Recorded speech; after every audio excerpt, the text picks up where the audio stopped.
하겠습니다. 11장 5절에서부터 8절까지입니다. 11장 5절부터 8절까지 우리 한 목소리로 읽도록 하겠습니다. 11장 5절부터 8절입니다. 예수께서 본래 마르다와 그 동생 나사로를 사랑하시더니 나사로가 병들었다함을 들으시고 그 계시던 곳에 이틀을 더 유하시고 그 위에 제자들에게 이르시되 유대로 다시 가자 하시니 제자들이 말하되 라삐요 방금도 유대인들이 돌로 치려 하였는데 또 그리로 가시려나이까. 베다니에 살고 있던 나사로가 이제 중한 병에 걸렸다라고 했습니다. 4절에 보니까 이 병은 죽을 병이 아니다 이렇게 이제 말씀을 합니다. 그리고 5절로 보면은 본래 마르다 마리아 그리고 그 오빠 나사로가 살고 있었 그 동생 나사로가 살고 있었는데 사랑했다 이렇게 나오고 있어요. 그 가정을 무척 사랑했다라고 하는 겁니다. 우리가 이제 이 부분에 대해서 어제 그저께 봤고 그리고 어제는 하나님의 영광이 어떤 것인가에 대해서도 우리가 이제 살폈단 말이죠. 자, 그러면은 상식적으로 한번 우리가 생각을 해요. 사랑하는 가정, 그동안에 나에게 정말 잘을 해줬어요. 그러면은 명제경각에 지금 있다. 그 소식을 제가 들었다고 한번 쳐봅시다. 그럼 저 바로 달려가야죠. 안 가면 안 되는 거예요. 그 어려울 때 주의 종이 가서 기도해 줘야 되고 뭐 이건 당연한 거란 말입니다. 그런데 예수님은 어떻게 해요? 안 가셔요. 있는 곳에서 이틀을 더 유하셨다. 이틀 이렇게 나오고 있습니다. 자, 여기에도 이제 뜻이 있다고 그랬어요. 그래, 요걸 이제 조금 이따 한번 좀 살펴보십시다. 자, 이제 마리아 마르다 그리고 그 동생 나사로의 입장에서 한번 이 상황을 보는 거예요. 서운했을 거다 이 생각을 제가 어제 말씀을 드렸어요. 이건 맞아요. 굉장히 서운했어요. 왜냐하면 어제도 말씀드렸듯이 신방은 타이밍이야. 병원에 입원해서 막 수술하려고 할 때 가가지고 기도해 줘야지. 수술 다 끝나고 퇴원했는데 와가지고 아이고 어떠시냐고 제가 기도해 주겠다 그러면 서운한 감정이 여기까지 다 찼단 말이에요. 맞지 않아요, 여러분? 내가 지금 막 그냥 아파서 죽을 그런 상황인데 그 다 끝나고 나서 건강을 회복해서 교회에서 와가지고서 신방한다고 온다. 그럼 신방 안 받고 싶은 거예요. 아니 그 아플 때는 한 번도 뒤다보지도 않고 전화 한 번도 없고 그러더니 다 끝나고 나서 뭐 어떠냐 저떠냐 이런 얘기하면은 이거는 서운한 감정을 불러일으키는 거다. 우리 교육자들 이 부분을 이제 명심해야 돼요. 저는 이제 강조를 많이 합니다. 제가 다 찾아갈 수 있는 게 아니거든요. 지금 같은 상황에서는 뭐 교인들이 성도들이 많다 보니까 부목사님들이 요소에 이렇게 그룹으로 맡고 있어요.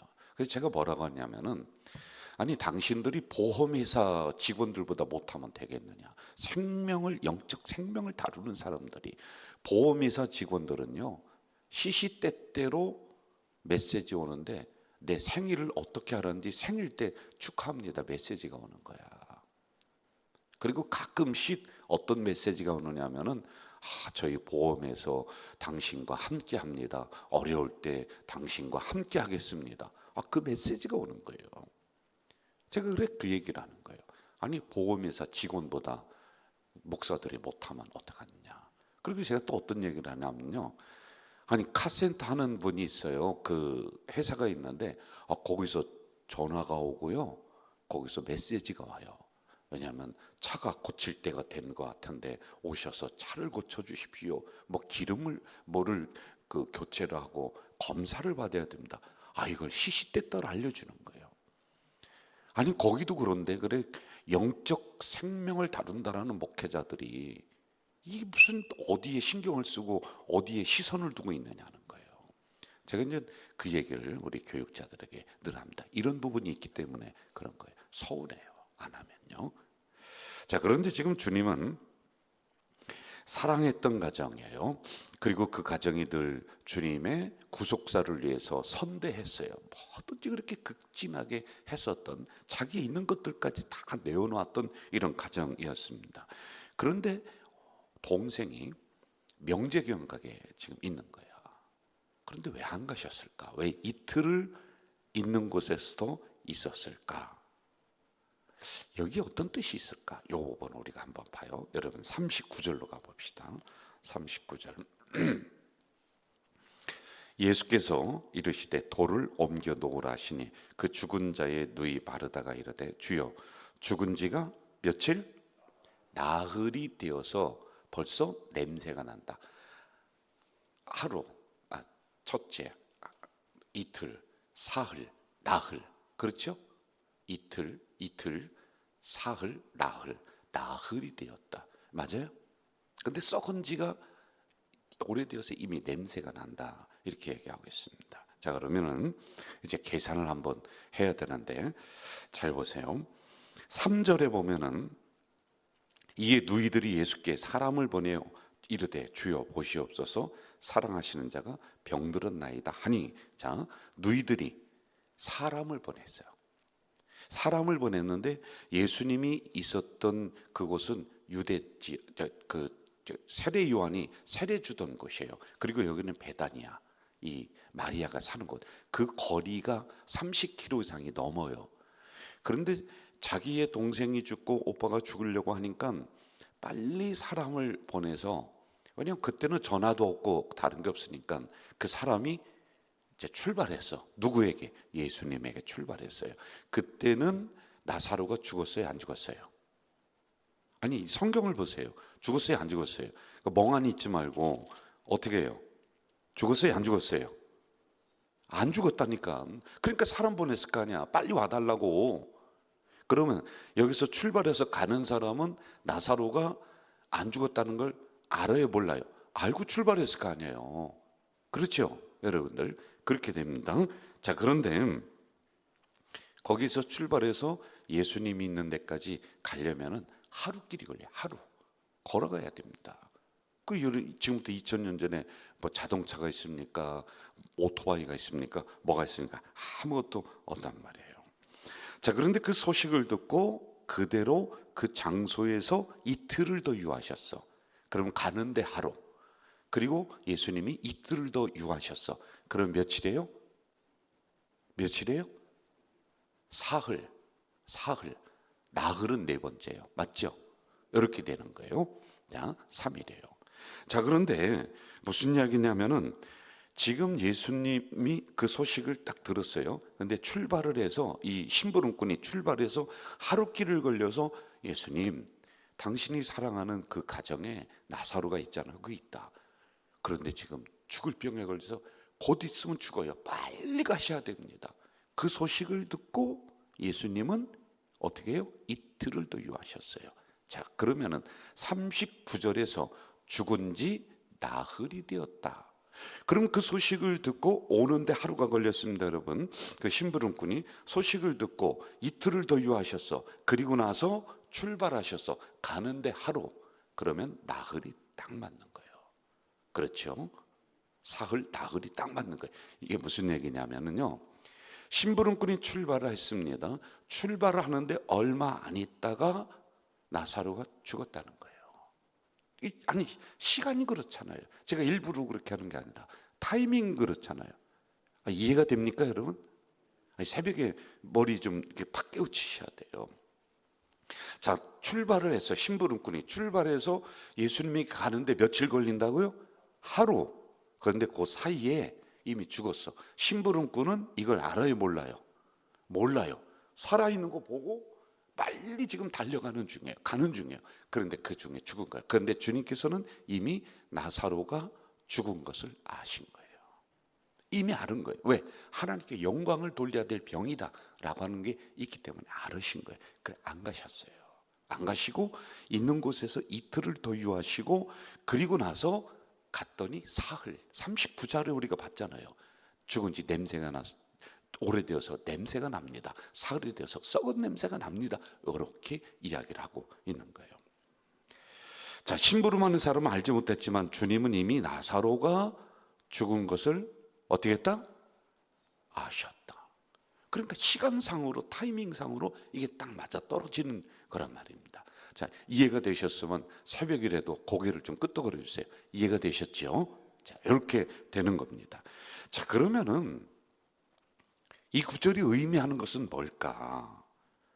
그러면은 왜 주님께서는 이틀을 더 유하시고 그래도 죽은 줄 알았으면 빨리 그래도 가야지, 왜 이 소식을 듣고 이미 나사로가 죽었구나, 그래도 사랑하는 가정에 어려움이 왔으면은 모든 일을 딱 접어놓고 빨리 가서 그 부분을 위로를 하든지 뭘 해줘야지, 왜 그랬을까? 이것도 또 이제 궁금해질 거 아니겠습니까? 그렇죠? 자, 성경 하나 보겠습니다.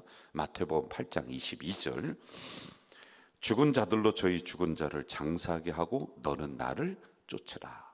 죽은 자들로 죽은 자를 장사하게 하래. 그리고 너는 나를 쫓으래. 너는 살아있는 사람이야. 자, 누가복음 20장 38절. 하나님은 죽은 자의 하나님이 아니라 산 자의 하나님이다 라고 하는 거예요. 여러분, 죽은 사람을 함부로 대하라는 게 아니에요. 저도 장례 많이 갔습니다. 아주 정성을 다해서 저도 예배를 드리고 그렇게 합니다. 그런데 아무리 장례를 잘 치른다 하더라도, 아무리 그 앞에서 곡을 많이 한다 하더라도, 아무리 좋은 관을 쓴다 하더라도 이미 죽은 사람은 끝난 거예요. 내가 아쉬우니까, 효도를 다 못한 게 후회스러우니까 뭐 그냥 꽃단장을 하고 막 좋은 관을 쓰고 좋은 삼배옷을 입히고 하는데 이미 끝난 거예요.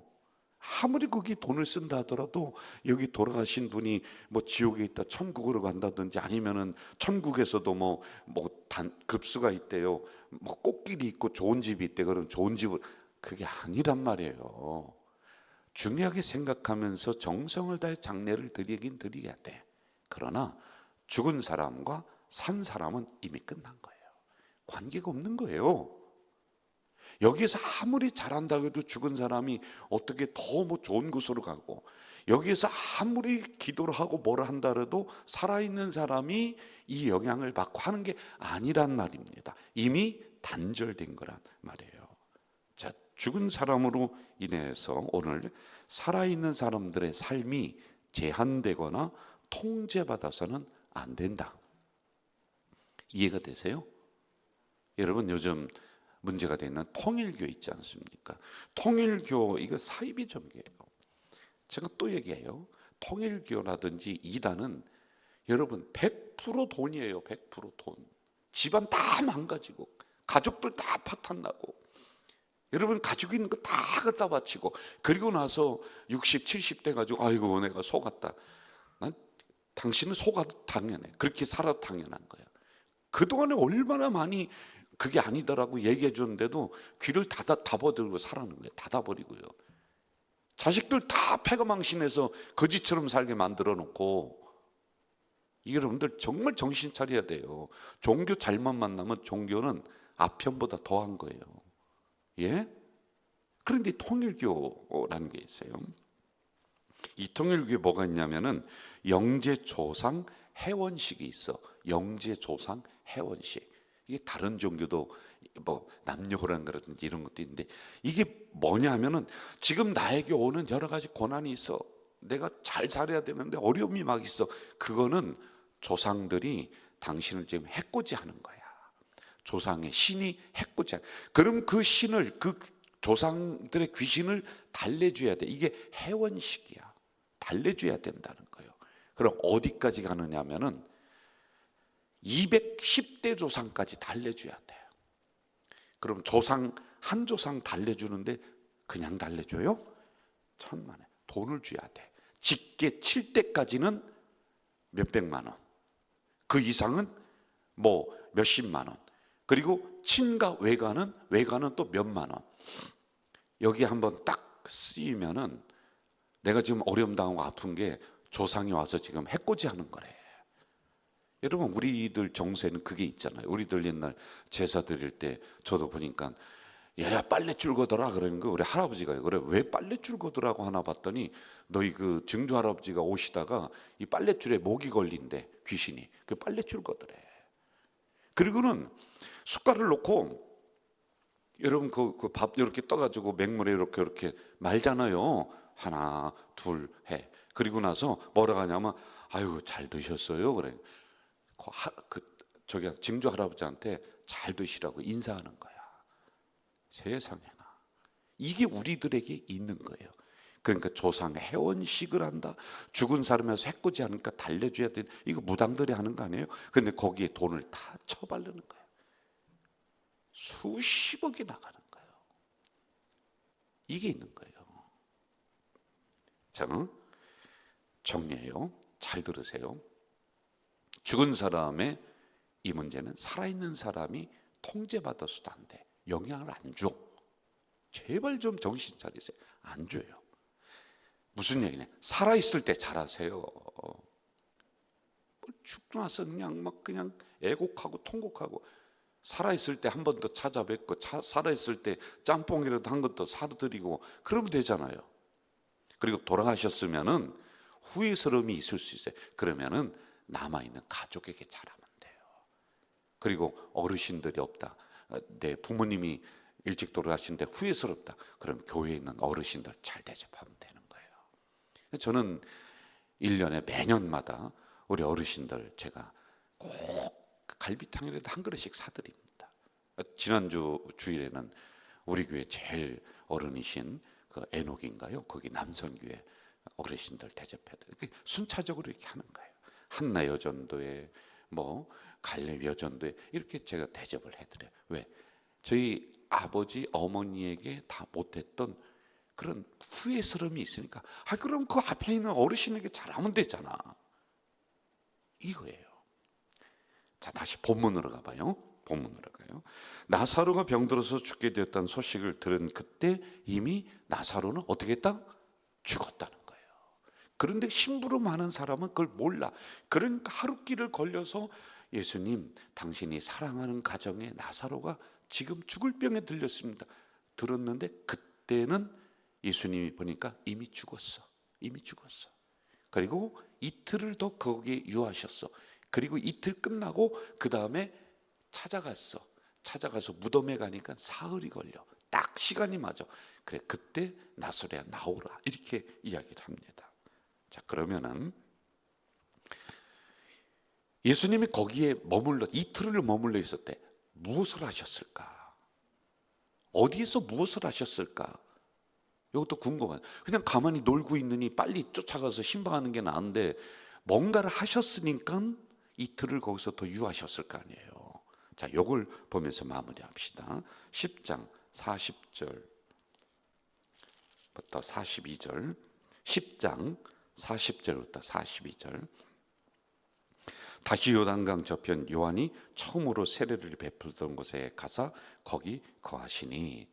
자, 41절, 10장 41절. 방송실 띄워줄 수 있으면 띄워줘 봐요. 많은 사람이 왔다가 말하되 요한은 아무 표적도 행하지 아니하였으나 요한이 이 사람을 가리켜 말한 것은 다 참이라 하더라. 42절. 그리하여 거기서 많은 사람이 예수를 믿으니라. 자, 41절. 많은 사람이 왔다. 그렇죠. 복음을 전하는 거예요. 예수님의 생명을 살리는 거예요. 42절 같이 한번 읽어봅시다. 42절 시작. 그리하여 거기서 많은 사람이, 한 번 더 시작. 그리하여 거기서 많은 사람이 예수를 믿으니라. 영혼 구원의 사역을 하고 있었다는 거예요. 생명 구원의 사역을 하고 있었다. 그러므로 나사로가 소중하지 않다는 게 아니에요. 이미 죽었어. 그러나 살아있는 사람들의 문제, 생명 구원이 더 급해. 그 일을 마무리하고 가시는 거예요. 아니, 이미 죽었는데, 그리고 그 죽음은 하나님의 영광을 드러내기 위한 죽음이었는데 이게 더 소중하다라고 하는 거예요. 제가 이 설교를 준비하다가 부목사 때 저에 대한 부분이 생각이 났어요. 제가 몇 번 간증을 드렸습니다만은 한 번 더 들어보세요. 제 아들이 하늘나라에 먼저 갔습니다. 그 시간이 언제냐면은 한번 지금부터 따져보세요. 목요일입니다. 목요일. 아침 나절에 제가 그 일이 일어났어요. 그래 이런저런 수습을 하고 오후쯤에서 그 아이를 데리고 이제 그 화장터로 갔습니다. 화장터로 갔는데 한 오후 저녁쯤 이렇게 들어간 것 같아요. 화장터로 갔어요. 그리고 금요일 아침인가 화장을 했어요. 그러니까 그 유골이 있을 거 아닙니까? 그 유골을 가지고 금요일에 저만 알고 있는 장소에 가서 제가 그 유골을 이제 뿌렸습니다. 왜냐하면 집사람도 못 오게 하고 저만 갔어요. 저랑 저희 큰형님 둘이서 이렇게 가서 그 유골을 뿌렸어요. 그리고 그걸 마치니까 금요일 1시쯤 되는 것 같아요. 1시. 그리고 다 마무리하고 1시, 2시쯤에 청주에서 천안은 거리가 멀지 않으니까 교회로 갔습니다. 교회로 가니까 한 3시에서 4시 정도 되는 것 같아요. 거기 담임 목사님에게 목사님 뭐 이런 부분을 아시니까 이렇게 정리를 잘하고 잘 유골을 뿌리고 이렇게 왔습니다. 그랬더니 담임 목사님이 이따 뭐라고 하냐면 고생했다. 힘들지 않냐. 뭐 왜 힘이 안 들겠어요. 뭐 마음은 말할 것도 없죠. 그러면서 저에게 이렇게 얘기해요. 오늘부터 가서 일주일간 좀 어디 가서 쉬었다 와라. 너희 집사람 데리고 가가지고 마음도 좀 추스르고 일주일간 쉬었다 와라. 이렇게 이야기를 하더라고요. 그래서 제가 그 이야기를 듣고 예 하고서 집으로 갔어요. 퇴근했습니다. 금요일 저녁에 퇴근했죠. 그래서 제가 가만히 생각을 했어요. 주일이 되니까 주일에 제가 해야 될 일이 고등부 그때 맡고 있었는데 그 고등부 아이들 제가 어떻게 다른 사람에게 맡길 수가 없는 것 같아요. 제가 해야 될 것 같아요. 그리고 주일에 제가 해야 되는 사역들이 있습니다. 그리고 주일을 지나서 화요일에 보니까 신방이 3곳이 잡혀 있어요. 3곳. 신방이. 일주일을 제가 비우게 되면 이게 다 못하는 거 아니겠습니까? 그래서 제가 금요일 그 이야기를 듣고 퇴근해서 토요일에 와서 담임 목사님이 한 11시쯤 출근하셨어요. 늦게 오십니다. 토요일은요. 제가 들어갔습니다. 목사님 죄송합니다. 제가 휴가를 못 가겠습니다. 이러한 뭐 사역에 좀 일이 있어서 다음에 허락해 주시면 다음에 가겠습니다. 이렇게 제가 말씀드렸던 기억이 나요. 이게 뭐 딱 맞는 비유는 아니지만은 죽은 사람은 이미 죽었어. 뭐 말할 것도 없죠. 그날 주일에 와서 제가 고등부 때 아침 9시에 아이들이 그때는 부흥이 돼서 꽉 찼어요. 선생님들이 뒤에 서서 예배 드렸어요. 설교를 하는데 이 속에서부터 막 울음이 터지는데 도저히 이게 한번 탁 터지면은 감당이 안 될 것 같아요. 이를 악물고 참고 또 참고 그렇게 말씀을 전했어요. 그 눈물이 나려고 할 때는 좀 잠깐 고개 숙이고 있다가 몇몇 선생님은 알죠. 아이들은 몰라요. 우리 목사님이 왜 그러실까? 더 뭐 간절하게 설교하니까 더 은혜가 된다 뭐 이렇게 이제 생각을 했죠. 그리고 주일 예배 때 제가 안내를 해야 되고 하는 그 역할, 새신자를 맡았기 때문에 새로운 성도가 오면은 또 인사하고 하고 하는 그걸 다 그냥 그대로 다 했어요. 몇몇 권사들은 알죠. 그런데 표시 안 나고 그걸 다 하고 그리고 그 다음 화요일에 신방 3곳을 다 마쳤어요. 이 생각이 나는 거예요. 생명 구원, 영혼 구원, 사명자는 내 가족의 일이 내가 사랑했던 사람들의 일이 우선이다. 그 앞에 놓여있고 어려움이 있다 할지라도 그게 우선이 아니야. 영혼 구원, 생명 구원의 그 일이 우선이다. 이 생각이 들더라고요. 여러분한테까지는 요구되는 사항은 아니라고 생각합니다. 그러나 적어도 사명자는 이래야 되지 않는가 라는 이 생각이 들더라고요. 정리할게요. 우리 주님께서 사랑하는 사람은 사랑해. 그러나 이미 죽었어. 죽은 사람이 살아있는 사람의 문제를 통제하고 살아있는 사람의 문제를 관여할 수는 없어. 하나님은 살아있는 사람의 하나님이에요. 여러분 죽을 것 같은 상황에서도요 하나님의 일, 주어진 사명 감당해 보세요. 무덤 문이 열리고 죽었던 나사로가 살아나는 그 역사가 여러분에게 일어날 줄 믿습니다. 전능하신 아버지 하나님, 이 새벽에 또 말씀을 허락해 주시니 감사합니다. 주신 말씀 가지고 저희들이 깊은 진리를 또 가슴으로 받았습니다. 이 받은 말씀 가지고 평생을 그리 살아갈 수 있도록 인도해 주시옵소서. 예수님의 이름으로 기도하옵나이다. 아멘. 하늘에 계신 우리 아버지, 아버지의 이름을 거룩하게 하시며 아버지의 나라가 오게 하시며 아버지의 뜻이 하늘에서와 같이 땅에서도 이루어지게 하소서. 오늘 우리에게 일용할 양식을 주시고 우리가 우리에게 잘못한 사람을 용서하여 준 것 같이 우리 죄를 용서하여 주시고 우리를 시험에 빠지지 않게 하시고 악에서 구하소서. 나라와 권능과 영광이 영원히 아버지의 것입니다. 아멘. 여러분, 이 시간에는 오늘 수요일입니다. 침묵으로 조용하게 기도하는 시간입니다. 여러분이 가지고 나온 기도 제목 가지고 아주 깊이 침묵으로 기도해 주시기 바랍니다. 그리고 우리 교회 26년 더 부흥하는 우리 교회가 될 수 있도록 기도해 주세요. 기도하겠습니다.